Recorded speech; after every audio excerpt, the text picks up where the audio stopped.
You have noted our curriculum as set forth in our outline of academic program.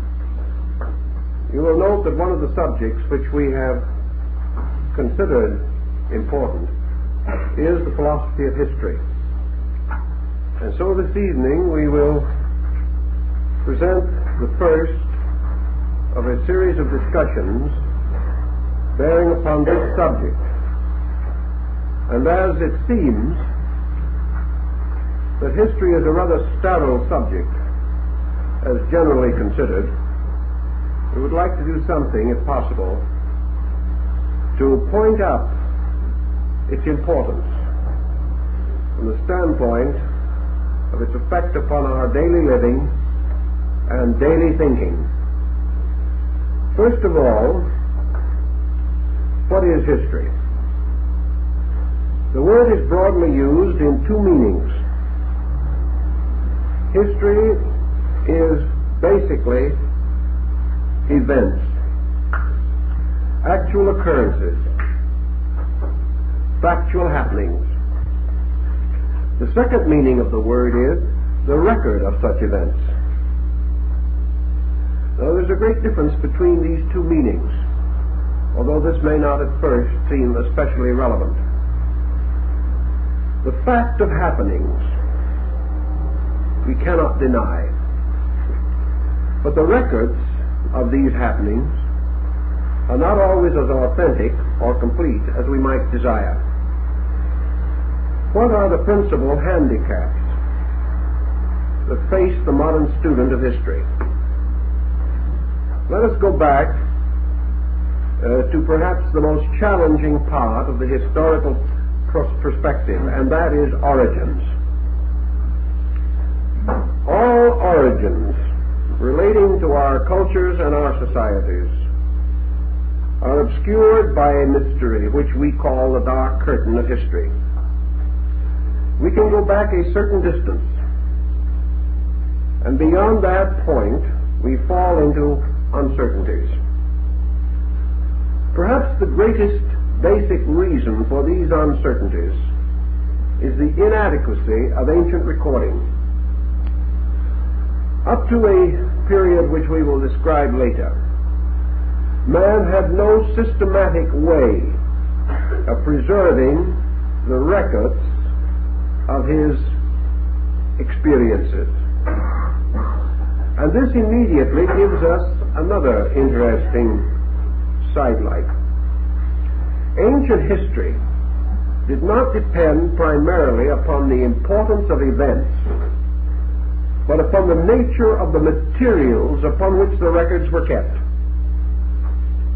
Thus, a vital and important incident recorded on a perishable medium may disappear, and did, whereas a less important event upon a more enduring medium, preserved upon stone, or cut into marble or cast into bronze, may have continued for our admiration. So the first hazard of history was writing materials. The second hazard was that histories must be written, to a measure at least, by contemporaries, in order that later historians may draw upon source material. This material must have existed. And in each generation and each century, man determined, in the light of contemporary emphasis, that which was important and that which required or justified perpetuation. Thus, as we go backward in our historical research, we observe only certain episodes or incidents clearly preserved for us. For such reasons as this, ancient records relate primarily to religion and history. History in the sense of dynasties, rulers, princes, and powerful persons who profoundly influenced the psychological attitudes of their contemporaries. Likewise also, it was the king and the priest who had available the materials, the means for the perpetuation of accounts. It follows from this that the royal records and the ecclesiastical records are the oldest and the best preserved. Even in these, however, there are differences and difficulties. The fall of dynasties, particularly in Egypt, resulted in the obliteration of previous records. And the decline of faiths often caused old records to be destroyed by new cults wishing to remove all record of their predecessor. Thus we have vandalism as well as the natural circumstances of time gravitating against the preservation of history.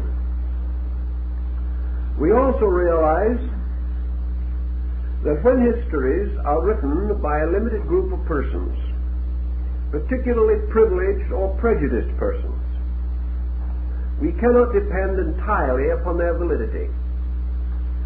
In the Greek period, one scholar stood very firmly and said, "The non-factual historian is a traitor to the ages."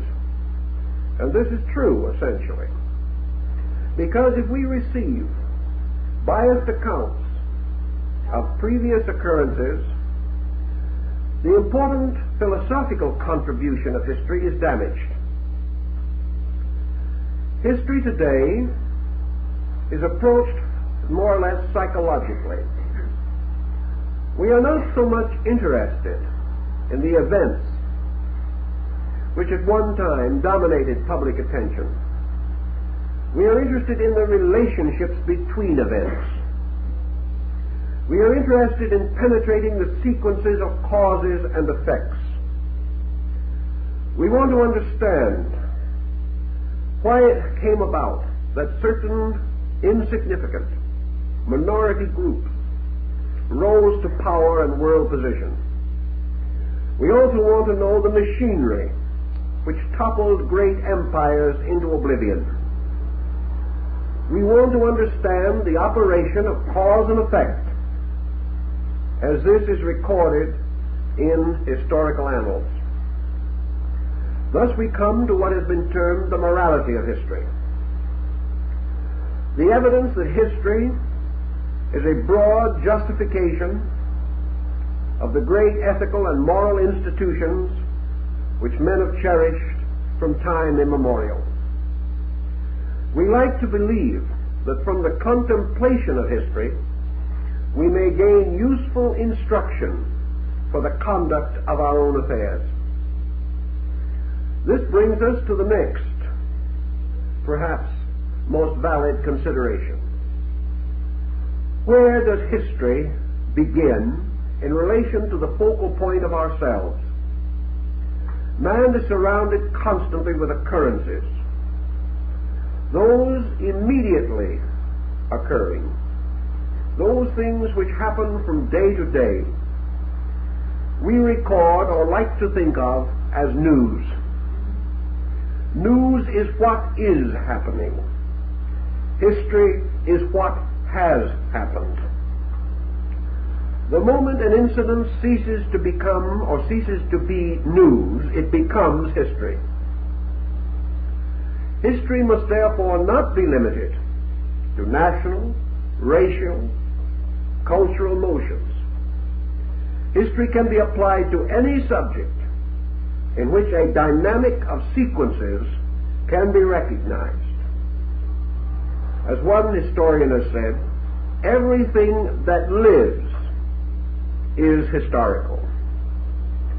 And there are many things which do not have a life in themselves, about which history can also be gathered. We can write the history of a Ford car and the development of the automotive industry. We can write the history of motion pictures. If present conditions continue, we may also write its obituary, apparently. We can write the history of a cell in the human body. Therefore, history reaches into biology, into physics, into chemistry, into mathematics, into atomics, For everything which has a continuance has a history. These records, we know today, must be accurate in order for them to be useful in the advancement of man's knowledge.